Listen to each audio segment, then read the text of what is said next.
الحمد لله رب العالمين والصلاة والسلام على أشرف الأنبياء والمرسلين سيدنا ومولانا محمد وعلى آله وصحبه أجمعين. سبحانك لا علم لنا إلا ما علمتنا إنك أنت العليم الحكيم. رب اشرح لي صدري ويسر لي أمري واحلل عقدة من لساني يفقه قولي واجعل لي وزيرا من أهلي. أما بعد، الحمد لله ثم الحمد لله. Bersyukur kepada Allah Subhanahu wa taala dengan limpah dan kurnia daripada Allah Subhanahu wa taala. Pada malam ini Allah Subhanahu wa taala menghimpunkan kita di dalam rumahnya di waktu yang sangat berkat, yaitu di antara maghrib dan isya. Mudah-mudahan Allah Subhanahu wa taala hitung amal kebaikan yang kita laksanakan pada waktu ini sebagai amal soleh yang akan mendapat ganjaran di sisinya di akhirat kelak. Mudah-mudahan Allah Subhanahu wa taala mengampuni dosa kita dan merahmati kita, seperti mana yang disebut dalam hadis, para malaikat akan mendoakan kepada orang yang duduk di dalam rumah Allah Subhanahu wa taala setelah solat dengan doa Allahumma ghafir lahu, Allahumma arhamhu. Mudah-mudahan berkat doa para malaikat kepada kita, Allah Subhanahu wa taala mengampuni dosa kita dan merahmati kita. Amin ya rabbal alamin. Tuan-tuan dan puan-puan yang dirahmati Allah, kita malam ni kita nak sambung sebelum kita pindah bab baru. Pada pertemuan lalu kita bicara tentang syarat sah wudu. Syarat bagi sah wudu itu ada 10 perkara. Kemudian setelah selesai pembahasan tersebut, kita masuk pada pertemuan kali ini sepatutnya kita nak masuk fasal ke-10, iaitu perkara yang membatalkan wudu, iaitu 4 perkara. Tapi minggu lepas kita janji minggu ni nak baca bab sunat-sunat wudu sekali lagi kan, kerana perkara itu sangat penting sebab tiap-tiap hari kita ambil wudu dan sehari 5 kali. Mudah-mudahan kita boleh buat walaupun sekali dalam seumur hidup kita. Kata guru saya, kita dikira di kalangan orang yang beramal dengan ilmu. Kerana orang yang ada harta maka dia kena keluar zakat. Orang yang ada ilmu kena keluarkan zakat juga. Apa dia? Beramal dengan ilmu dia. Baik, jadi kita akan ulang sekali lagi tentang sunat-sunat wudu. Kemudian baru kita akan masuk perkara-perkara yang membatalkan wudu. Baik, tapi dalam kitab kita ni tak ada. Maka saya ambil daripada kitab Bushrul Karim dan Muqaddimah Hadramiyah untuk kita senang nak beramal dengan adab-adab ataupun sunat-sunat wudu. Mudah-mudahan Allah Subhanahu wa taala mengurniakan kepada kita taufik untuk kita beramal dengan ilmu yang kita pelajari. Baik, dalam kitab Al-Imam Bafadal rahimahullahu taala, beliau menyebut tentang wasunanuhu, dan bermula sunat-sunat wudu itu kathiratun, banyak. Apa dia? Yang pertama dia kata as-siwaku, bersiwak. Siwak ni ialah sunat wudu yang disebut oleh para ulama bahawa kesunahannya itu sangat tinggi, kerana Nabi SAW bersabda dalam sebuah hadis, laula an asyqa ala ummati, kalaulah tidak aku memberatkan ke atas umatku, la amartuhum, niscaya aku akan suruh mereka as-siwak, untuk bersugi. Bila? Inda kulli salatin, satu riwayat inda kulli wudu'in. Dalam riwayat kata, Nabi kata, kalaulah tak berat pada umatku, maka aku nak suruh mereka siwak setiap kali wudu', dan satu riwayat kata setiap kali solat. Maka sunnah wudu' ni antaranya yang pertama ialah as-siwak. Kemudian dalam kitab ni kata siwak ni apa dia? Setiap alat yang boleh menghilangkan, setiap alat yang kesat yang digunakan, isti'malu nahwi 'udin fil asnani wa ma haulaha, menggunakan seperti kayu di gigi dan sekelilingnya. Maknanya kalau kita guna kain, dia kata siwak ni dia setiap perkara yang kesat, yang boleh menghilangkan, yang boleh apa, qali', yang boleh kita faham kot no, kesat, perkara benda yang kesat yang digunakan di gigi dan sekitarnya. Kalau orang tak ada gigi juga sunat guna siwak, walaupun dia tak ada gigi dah, maka dia cuci gusi dia. Maka sunnahnya ke atas gigi ardan macam ni. Walaupun kata guru saya, kalau doktor dia suruh guna lagu tu, tapi fiqh suruh guna lagu tu, maknanya ardan untuk gigi, dan untuk lidah tulan memanjang. Itu sunat-sunat sugi. Caranya begitulah. Baik, dia kata paling kurang sekali lalu, dan terhasil dengan apapun siwak ni, beruih gigi dan sebagainya. Tapi yang afdalnya ialah dengan kayu arak, kayu sugi yang masyhur di tempat kita tu. Itu namanya siwak. Baik, orang panggil miswak, isim alat lah. Saka yasuk, mana iaitu ad-dalk, menggosok. Miswak alat untuk menggosok, itu orang panggil miswak tu. Miswak ni alat gosok, nama dia alat gosok, miswak. Siwak itu perbuatan dia. Baik, gosok tu. Maka oleh sebab tu orang yang tak ada kayu sugi, beruih gigi, tak ada beruih gigi, maka setiap benda yang kesat, kata dalam kitab, melainkan jari dia. Kalau jari dia kesat sekalipun, tak sunat, pasal tak jadi siwak. Lepas tu nak buat macam mana? Guna jari kawan dia. Jari kawan dia tak apa, sunat. Maka pergi pinjam tengok jari kawan siapa kesat sikit, tonyoh gigi kita, tak apa, kita tonyoh dia pula. Itu boleh. Itu disebut dalam kitab-kitab fiqh. Baik, kemudian yang kedua disebut lagi at-tasmiyatu maqrunatan bin niyyati ma'a awwal ghasl al-kaffaini. Maka di sini ada pembahasan ulama, siwak dulu ke basuh tangan dulu.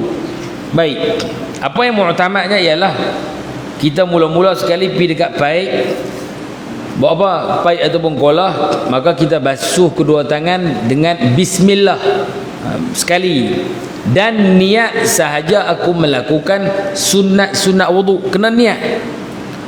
Bahasa Melayu dia yang tu sahaja aku melakukan sunat-sunat wudu. Kalau seseorang tu tidak berniat, maka dia tak dapat pahala sunat. Sama dengan siwak tu, nawaitu fi'la sunan as-salah. Kalau dia nak sugi sebelum solat, hati dia kena niat, ini aku buat sunat solat siwak. Nak gosok gigi di rumah, maka dia niat ini sunat wudu, maka dia dapat pahala siwak. Tapi kalau dia terus tonyoh gigi macam biasa, maka dia tak dapat sunat, hanya dapat bersih gigi saja. Rugi, dia tak dapat pahala sunnah. Baik, kemudian setelah dia basuh tangan dengan bismillahirrahmanirrahim, baru dia siwak. Selesai siwak, buat apa? maka dia komok. Cuma dalam kitab ni dia berbahas. Sunat kata bismillah ni bismillah saja kah?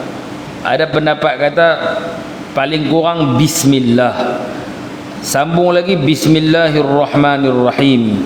Imam Ghazali tambah rabbi a'udzu bika min hamazatis syayatin wa a'udzu bika rabbi an yahdurun. Ada pendapat ulama tambah lagi syahadatain, ta'awudz syahadatain. Maka itu sunat-sunat yang kita boleh buatlah. Kalau kita baca kitab Imam Ghazali Bidayatul Hidayah, ada cerita banyaklah, ada adab setiap perbuatan. Kalau kita belajar beramai sekali tak apa dah. Mudah-mudahan kita masuk dalam golongan mereka yang beramal. Baik, kemudian sembah bismillah serta dengan basuh tangan tu kita pun komok. Baik, di sini ada 3. Komok, masuk air dalam hidung dan buang air daripada hidung. Yang ni guna tangan apa? Guna tangan kanan. Cuma komok ni biasa kita komok sekali, 2, 3, kemudian baru buang air dalam hidung. Tapi yang afdal dalam kitab fiqh sebut al-jam'u. Macam mana al-jam'u? Sekali kita ambil, kita komok sebahagian, kita masuk air sebahagian, kemudian lebihan tu kita masuk dalam hidung. Tersedut. Mana dikira sekali. Sekali ambil tu, komok, buh lebihan tu dalam hidung dan buang. Istinthar. 3. Komok, buh air dalam hidung, keluar air daripada hidung. Itu sunat 3 sekali kita jalan. Satu ambil ni, komok, yang lebih buh dalam hidung dan buang. Itu cara dia. Cuma komok ni ada 2 kaedah. Paling kurang buh air dalam mulut saja, tanpa memutar air. Tanpa memutar air tu bagi. Buh, buang. Ataupun tu kita bagi komok dah. Itu bahasa kita lah. Bahasa bekah kata buh air pun tak buah dah. Buh, buang. Idarah, memusing-musing air dalam mulut. Paling kurang buh saja. Maka kalau komok, makna dia buat macam kita duk buat tu, itu lebih afdal. Baik. Kemudian setelah dia komok 3 kali, semua yang kita sebut tu semua 3 kali. Basuh tangan pun 3 kali. Bismillah pun 3 kali. Buh air dalam mulut dan hidung sekali serentak tu juga 3 kali. Itu sunnahnya. Tapi ada waktu yang kita tak boleh buat sunat-sunat tersebut apabila kita kesempitan waktu. Dia kata kalau kita dah sempit waktu ketika tu, maka tak boleh dah sunat-sunat, tak boleh dah, kena terus yang wajib je. Bahkan haram kalau kita melaksanakan yang sunat sehingga menyebabkan terabainya yang fardu. Tak boleh. Kemudian kalau kita puasa, baik, dalam komok ni sunat mubalaghah. Macam mana? Buh air dalam hidung, 2 ni sunat mubalaghah. Kecuali orang yang puasa. Maknanya macam mana mubalaghah? Mubalaghah ni makna berlebihan. Dia suruh kita komok sampai air sampai ke hujung. Makna komok sungguhlah, bukan komok depan saja, memasuk air sampai ke dalam, kemudian buang. Juga sama, memasuk air dalam hidung ni dia kata sunat kita memasukkan sehingga ke khayshum. Khayshum ni makhraj mim dan nun, mana tempat berdengung tu. Tinggi juga tu, sunat mubalaghah. Melainkan orang puasa maka tidak sunat ketika tu. Baik. Kemudian disebut lagi selesai komok. Lepas komok selesai, maka kita mula basuh muka. Basuh muka sunat mula dengan Baik, sunat ambil air dengan dua-dua tangan, bukan satu tangan. Walaupun tangan dia besar, tangan dia besar cebok, sekali tarik tu dia rum, selesai tu. Sunat ambil dengan dua tangan. Dan sunat memulakan basuhan daripada atas kepala, min a'lal wajhi.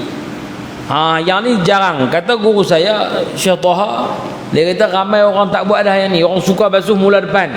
Betul tak? Semua kebanyakan kita ni dia mula sini, baru dia tonyong kot lain.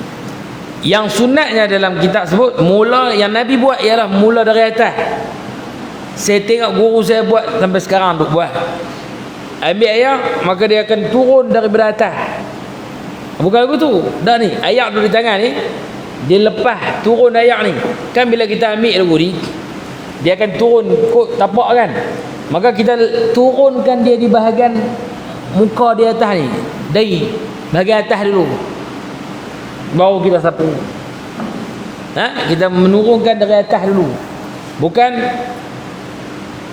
ni muka, ni tak dari atas, yang ni dari atas. Nak buat macam mana kena tengok Tok Guru buat. Saya tengok Tok Guru saya buat. Begitu sunat dia, sunnah dia. Jadi sekali lagi pakat try lah aku. Kalau pakat tak ada uduk lagi lah, try. Memang orang kata tengok, hang ni boleh tahan ni, awak tinggi sangat air ni. Nah, itu sunnahnya, mula dari atas. Yang ni ramai orang tak buat dah, pasal dah terbiasa dengan kok ni. Maka saya pun kali segala lupa, dia buat macam biasa agak. Tapi bila teringat, maka kita akan buat dari atas. Boleh nampak kan? Dia kena pergi berlatih kat sekolah sekali baru dia tak lupa dah. Kan? Tapi try buat. Baik, basuh muka ni mula dari atas, kemudian macam biasalah sapu di bawah. Berapa kali? 3 kali. Sunnahnya ialah 3 kali. Kemudian sunat dalam basuh muka ni memanjangkan ghurrah. Ghurrah ni apa dia? Di bahagian muka ni kita lebihkan. Kita lebihkan basuhan. Jangan memadai muka kita, rambut di sini kita pun ngam-ngam je kita. Tak. Lebih basuh sampai kena di rambut depan ni.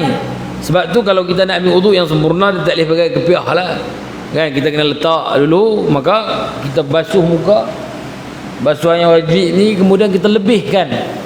Kerana itu sunnah. Nabi SAW bersabda dalam sebuah hadis, umatku ummati yud'a, umatku diseru, dipanggil pada hari kiamat, dikenali pada hari kiamat nanti dalam keadaan mereka ghurran muhajjalin.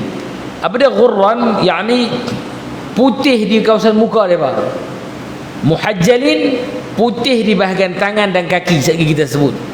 Maknanya Nabi sebut lagi, faman, barang siapa yang mampu, maka falyutil ghurratahu, hendaklah dia panjangkan ghurrah dia waktu dia ambil wuduk, basuh lebih, masuk habis sampai ke telinga-telinga ni. Sunat kita basuh, tonyoh sampai habis-habisan, biar kena rambut di atas dan sebagainya. Itu sunat dalam berwuduk.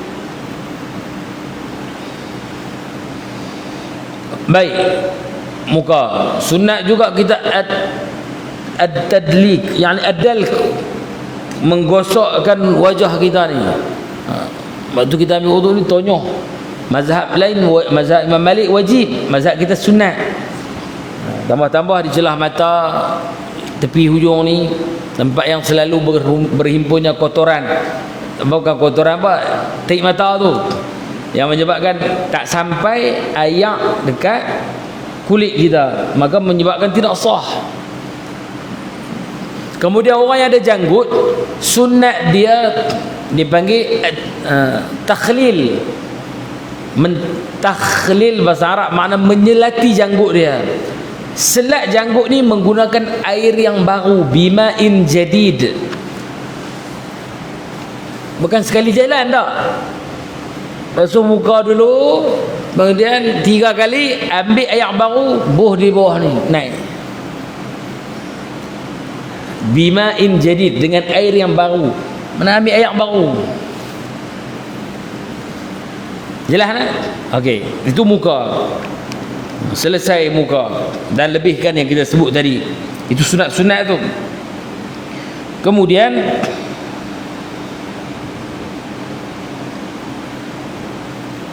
selesai muka, sapu, basuh tangan pula. Baik, basuh tangan sunat mula dari hujung. Mana kita ambil dari hujung jari, ambil, basuh. Baik.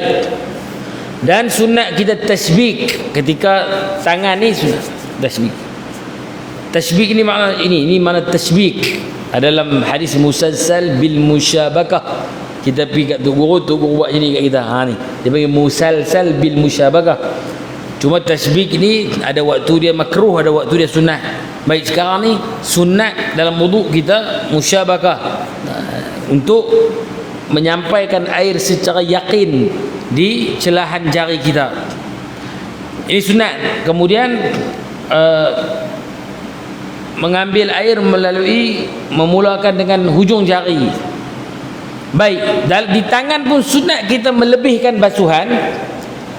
Sunat ada yang wajib kita dah belajar sampai lebih daripada siku sikit, itu wajib. Bukan sampai siku, lebih sikit ni wajib. Yang sunatnya ialah kita lebih banyak sehingga ke ketiak. Sampai ke ketiak kita ni. Bukan suruh basuh ketiak dulu lah, tak lah. Maknanya sampai penuh ni, adud kita ni, lengan atas ni basuh. Yang ni saya sebut dah, tak dapat tidak melainkan ambil uduk di rumah, senang lah.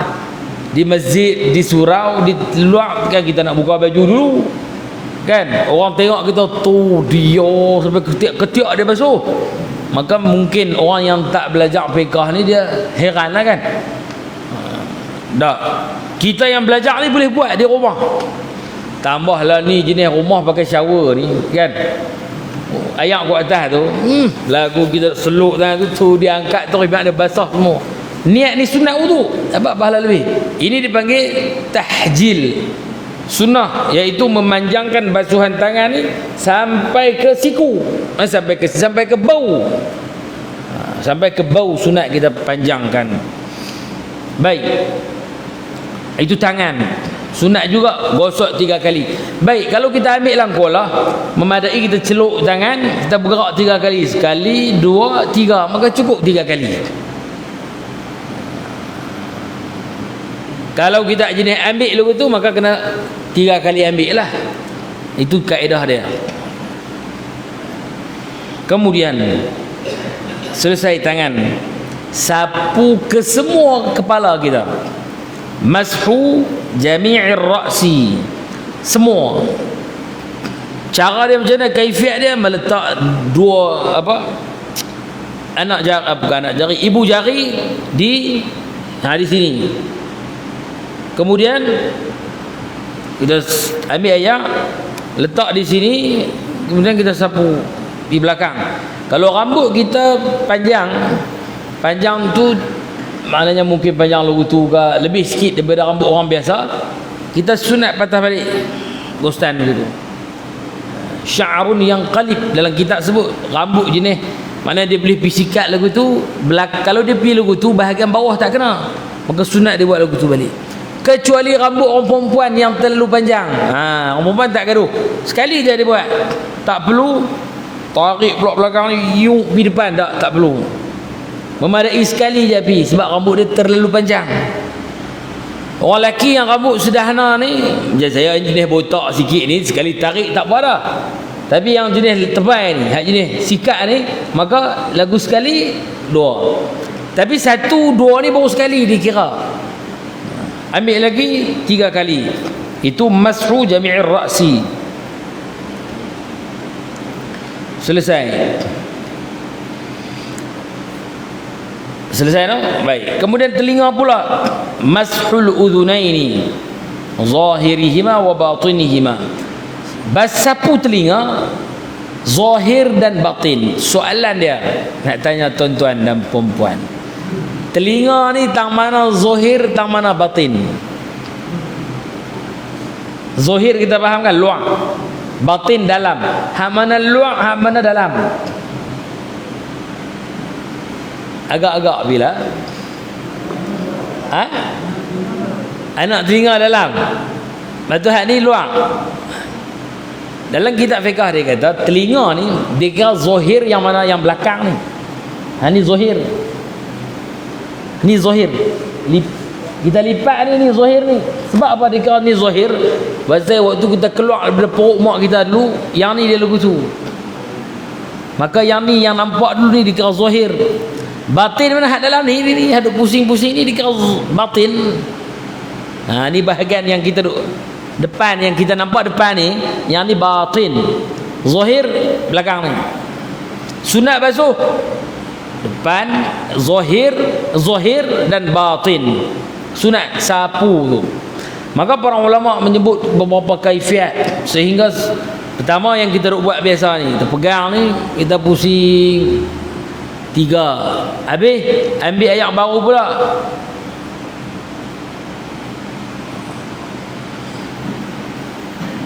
Kemudian celup pula, masuk jari dalam telinga. Tak hujung je, bukan korek semua tak gitu je, bagi sampai di sini. Itu sunat lagi dalam bahagian basuh telinga. Baik, selesai telinga. Kemudian baik, tadi mungkin saya terlupa nak sebut, tangan sunat mula belah kanan dulu. Muka sekali jalan, mai dekat tangan sunat kita mula basuh kanan dulu. Walaupun kita ni kidal, kita ni tangan kiri kita kemah, tapi kita sunat basuh kanan dulu, kemudian baru kiri. Telinga tak ada sunat sebelah dulu, sunat dua-dua sekali. Jangan biruk. Tak. Telinga serentak. Selesai kaki mula kanan dulu, sama juga. Mula dari mana? Dari atas. Dari ibu jari. Mula basuh dari depan ke belakang. Sama dengan tangan tadi. Boleh dah ustaz nak mula dari belakang? Ada pendapat kata boleh jika kita tuang dari atas.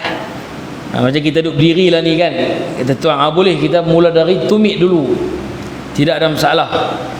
Dan sunat kita takhlil juga kaki kita, iaitu menggunakan yang ni afdal saja kita guna anak jari ni, khinsir dia panggil. Bahasa Arab ni panggil khinsir, yang ni binsir, wusta, sababah, ibham. Baik, khinsir ni sunat kita ni bayangkan ni kaki kita, kita selat ni celah ni, guna jari kiri, itu sunat. Tapi kalau ayak tak sampai, wajib kita buat. Jenis kaki jenis rapat tu kan, maka dia kata ayak tak sampai, kena buka sikit baru sampai, yang tu wajib.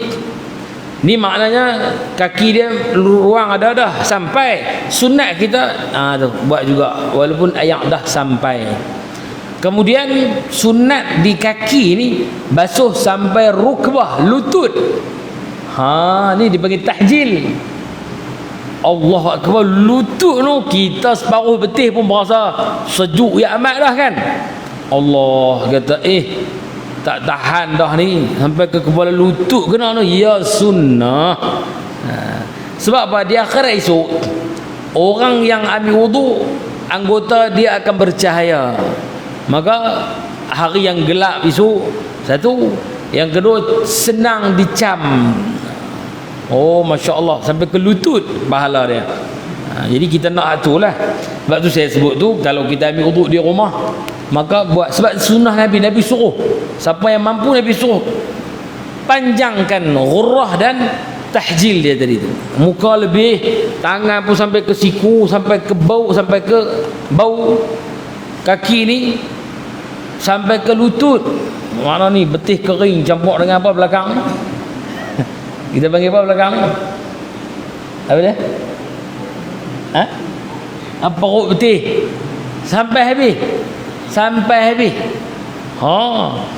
Dia mungkin kita ada sejuk, orang yang dalam sebuah hadis antara amalan yang menghapuskan dosa ialah mengambil wudu dan menyempurnakan wudu, isbaghul wudu alal makarih, memanjangkan wudu di atas tempat-tempat yang kita tak suka tu. Kan tempat-tempat tu dia lembut, sejuk kan. Oi, sejuk ni belakang-belakang ni semua jenis tempat sejuk ni, dia lembut. Belah tengah putih kering ni semua sejuk, cepat rasa. Jadi yang tu di antara amalan yang menghapuskan dosa. Jadi untung orang yang buat juga, dia kata buat gena kan, dan nak dapat pahala lebih, basuh sahaja. Baik, kemudian kata lagi, sunat lagi mula dengan kanan, kaki pun walaupun dia suka belah kiri, tapi sunat menganankan, mula dengan kanan. Kemudian sunat lepas wuduk ni kita tidak lap anggota wuduk, kerana sebahagian riwayat kata itu boleh jadi makruh, tapi ada pendapat kata khilaful aula. Pasal apa? Kita menghilangkan kesan ibadah, menghilangkan atharul ibadah makruh. Disunatkan bahawa kita membiarkan kesan ibadat. Yang tu yang susah sikit tu. Melainkan dia kata kalau kita ada uzur seperti sejuk sangat dan sebagainya, ataupun boleh sekali lekat najis. Rumah kita sebelah padang pasir, habis-habis wudu pasir duk terbang, kelak-kelak, pum, lekat habis pasir, muka kita basah. Yang tu tak apalah. Tapi kalau tak ada saja pun seronok-seronok lap, bagi dia tak tahulah. Tak. Sunat kita biarkan muka kita ada kesan-kesan wudu di sana. Kemudian kalau kita pakai cincin, sunat kita menggerak-gerakkan cincin ketika berwudu. Tu pun jika kita yakin air dah sampai. Tapi kalau kita yakin tak sampai, wajib kita menggerak-gerakkan. Dan dalam wudu lagi sunat menghadap kiblat. Tuan-tuan perempuan cari kalau boleh. Nak wudu ni tengok mana kiblat dulu. Oh ni kiblat, maka berwudu. Dalam kitab lain kata lagi sunat kita duduk ketika berwudu. Tapi ada orang tak boleh duduk. Macam saya ni nak duduk-duduk ni lagi kan. Kita ada bebanan kot depan ni. Jadi payah nak tunduk pula lagi. Jadi berdiri pun tak apalah. Jadi bagi orang yang mampu. Tapi takat nak hadap kiblat kita mampu, maka menghadap kiblat. Sunat juga tidak bercakap ketika berwuduk. Jangan bercakap. Ambil wuduk je. Orang tanya, ni masjid ni nama apa? Ambil dulu, sekejap lagi baru sembang. Melainkan wajib kita bercakap bila tengok orang buta nak jatuh telaga. Kita ambil wuduk, orang buta main ambil wuduk, dia duduk berjalan nak jatuh dah, kita duduk sunat tak bercakap, tahan bila boom jatuh bawah, tu kita berdosa. Sunat kita bercakap lah waktu tu, wajib bercakap, bukan sunat dah waktu tu. Tapi kalau tidak ada hajat, maka ataupun kita nak tegur orang yang tak betul, kita tengok orang depan kita ambil wuduk, basuh depan tau, tepi ni tak kena, tangan pun dia basuh, pergelangan dia kutu je. Hai, itu ni mazhab apa? Maka kita tengok, dia ni nak habis dah ni, muka kena basuh semua. Oh ya ke? Dia bawa muka. Maknanya kita duduk bercakap tak apa waktu tu. Ataupun kita nak ajak orang, boleh. Kita jadi guru, kita nak ajak anak murid ni, kita ambil wuduk dan kita beritahu ni tempat dia sunat, tang ni sunat dan sebagainya. Boleh. Kemudian sunat lagi, selesai mengambil wuduk kita berdoa dengan doa habis wuduk. Asyhadu an la ilaha illallah wahdahu la syarikalah wa asyhadu anna sayyidina Muhammadan abduhu wa rasuluh. Allahumma ja'alni minat tawwabin wa ja'alni minal mutatahhirin. Itu satu riwayat. Imam Ghazali dia tambah wa ja'alni min ibadika salihin, itu yang ditambah oleh Imam Al-Ghazali. Kemudian subhanakallahumma wa bihamdika asyhadu an la ilaha illa anta astaghfiruka wa atubu ilaik. Doa ambil wuduk ni antara fadilat dia ialah orang yang berwuduk, lepas wuduk dia baca doa ni, Allah Ta'ala akan kurnia kepada dia 8 pintu syurga terbuka untuk dia. Pilihlah pintu mana nak masuk, offer dia. Maknanya bukan senang nak dapat ni. Semua pintu syurga terbuka, 8 pintu syurga. Pilih nak masuk mana. Itu doa lepas ambil wudu. Dan yang subhanakallahumma wa bihamdika asyhadu an la ilaha illa anta astaghfiruka wa atubu ilaik ni, doa ni kata para ulama, orang yang baca maka antara kelebihan dia tak akan berlaku kepadanya perkara yang menyebabkan dia murtad dalam hidup dia. Itu berbahasa, itu makna daripada kesan fadilat orang beramal dengan subhanakallahumma wa bihamdika asyhadu an la ilaha illa anta astaghfiruka wa atubu ilaik. Lepas ambil wuduk tu, dia terhalang ataupun dia dijauhkan, dia dipelihara daripada melakukan perkara-perkara yang menyebabkan terbatalnya iman dia. Baik, itu sunat dalam berwuduk. Bahkan banyak lagi dalam perkara-perkara wuduk yang kita boleh ambil. Antaranya lagi dia kata makruh melebihi, membazir dalam berwuduk. Kalau boleh kita cuba bilakan satu gantang ayak guna untuk berwuduk kalau mampulah. Tapi Syekh saya kata kita ni secebok tu komok saja. Betul, lebih buang pula. Allah, yang tu berlaku sebab kita banyak ayat lah. Tapi tak apa, sekali-sekala kita cuba amal dengan kaedah tu, iaitu ambil try tengok satu mud segantang air berwuduk. Mudah-mudahan kita dapat beramal dengan apa yang kita belajar. Walaupun sekali saya cuba dah cukup sebenarnya, melainkan orang yang tak biasa buat mungkin kita bayang tak cukup. Tak cukup sebenarnya. Itu sahaja tentang sunat wuduk yang dapat saya ringkaskan. Dalam kitab lain disebawa kepada 70. Ada 66, sebagian ulama kata 66 sunat wuduk. Maka kita cuba cek lah, kalau kita boleh sampai kepada 60 ke 20 ke 30 ke, alhamdulillah. Tapi kalau tak sampai, maka tambah lagi, mudah-mudahan kita diberi pahala di atas perbuatan yang kita laksanakan, iaitu sunat wudu. Kemudian insya-Allah pertemuan akan datang kita akan masuk perkara-perkara yang membatalkan wudu. Itu 4 perkara. Wallahu subhanahu wa ta'ala a'lamu bis-shawab. Ada soalan tak? Tak ada kono. Wallahu a'lam. Bismillahirrahmanirrahim. Alhamdulillahirabbil alamin. Wassallallahu ala sayyidina Muhammadin wa ala alihi wa sahbihi ajma'in. Allahumma anfa'na bima 'allamtana wa 'allimna ma yanfa'una. Allahumma zidna 'ilman nafi'a wa barik lana fima a'taytana bi rahmatika ya arhamar rahimin. Walhamdulillahirabbil alamin.